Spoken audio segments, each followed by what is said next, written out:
નમસ્કાર. આજે આપણે વાત કરીશું ગુજરાત સરકારની એક ખૂબ જ અગત્યની યોજના વિશે, નમો લક્ષ્મી યોજના. આ યોજના ખાસ કરીને ધોરણ 9થી 12માં ભણતી દીકરીઓ માટે છે, જેમાં તેમને ભણતર માટે મોટી આર્થિક મદદ મળવાની છે. તો ચાલો આપણે સાથે મળીને સમજીએ કે આ યોજના શું છે, કોને લાભ મળશે અને કેવી રીતે મળશે. હા, આ આંકડો બિલકુલ સાચો છે. વિચાર તો કરો, ધોરણ 9થી 12 એટલે કે 4 વર્ષનું ભણતર પૂરું કરવા પર દરેક પાત્ર વિદ્યાર્થીનીને કુલ 50,000 રૂપિયા સુધીની મદદ મળી શકે છે. આ રકમ ભણતરના ખર્ચમાં કેટલો મોટો ટેકો આપી શકે છે, ખરું ને? તો સવાલ એ થાય કે સરકાર આ યોજના કેમ લાવી? આની પાછળ એક મોટો વિચાર છે, જે આપણી નવી રાષ્ટ્રીય શિક્ષણ નીતિ સાથે પણ જોડાયેલો છે. ચાલો જોઈએ કે આ યોજના લાવવા પાછળના મુખ્ય કારણો કયા છે. જો આનો હેતુ માત્ર ભણતર પૂરતું સીમિત નથી. અહીં 2 મુખ્ય વાતો છે.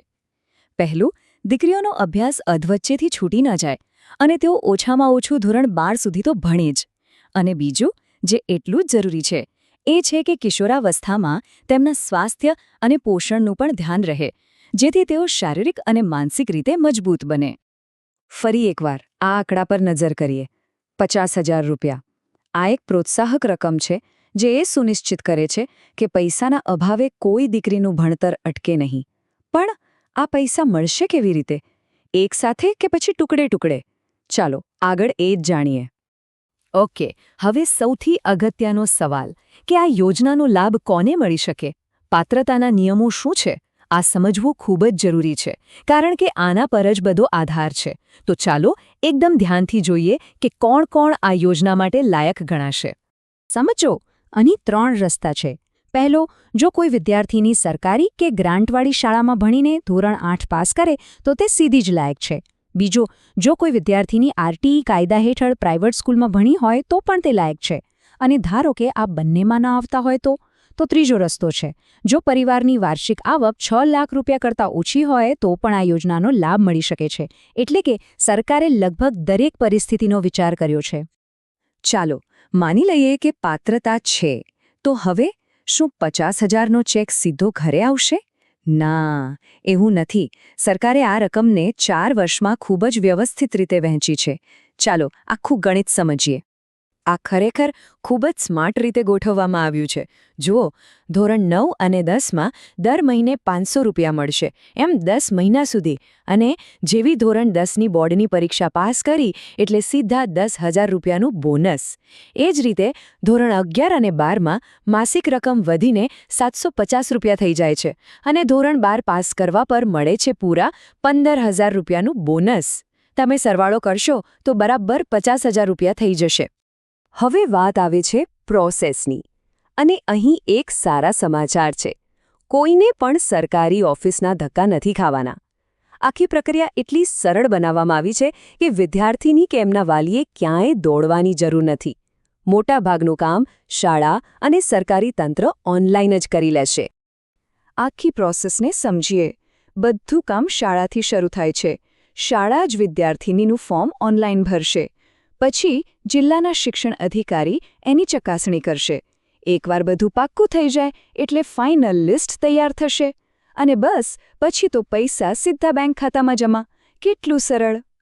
આ ડીબીટી એટલે શું? સિમ્પલ ભાષામાં કહું તો વચ્ચે કોઈ નહીં. સરકારના ખાતામાંથી પૈસા સીધા લાભાર્થીના ખાતામાં.